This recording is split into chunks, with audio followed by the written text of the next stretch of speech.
Halo, saya perawat Luna. Kita pasti tidak asing dengan anyang-anyangan, bukan? Anyang-anyangan dalam istilah medis sering disebut dysuria. Namun, masih banyak orang yang bingung bagaimana cara penanganan dysuria. Berikut pemaparannya.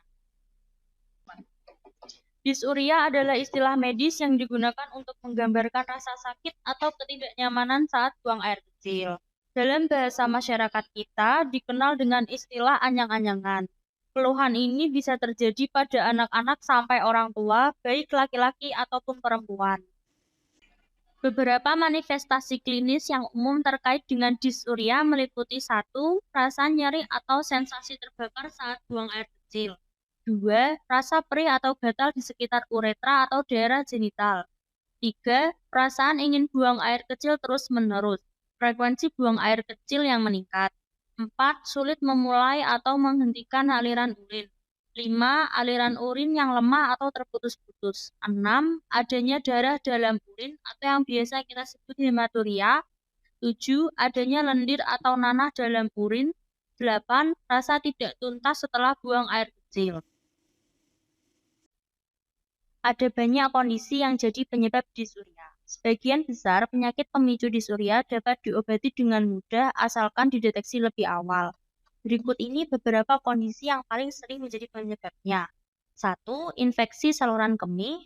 2. Infeksi menular seksual. 3. Prostatitis. 4. Sistitis. 5. Infeksi atau iritasi vagina. 6. Batu kandung kemih. 7. Kista ovarium. Pengobatan dysuria akan bergantung pada penyebab yang mendasarinya. Oleh karena itu, penting untuk berkonsultasi dengan dokter untuk diagnosis dan pengobatan yang tepat. Penanganan dysuria ketika di rumah. 1. Kompres hangat. Cara menghilangkan anyang-anyangan juga bisa dilakukan dengan menempelkan kompres hangat pada perut bagian bawah. Lakukan cara ini selama 15 menit sebanyak 3-4 kali sehari hingga gejalanya membaik.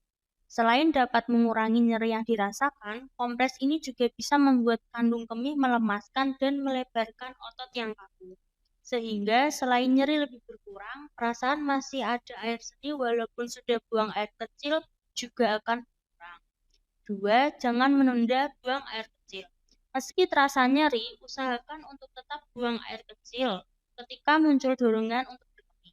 Menahan buang air kecil justru akan menyebabkan bakteri lebih mudah berkembang biak dan membuat gejala dysuria semakin memburuk.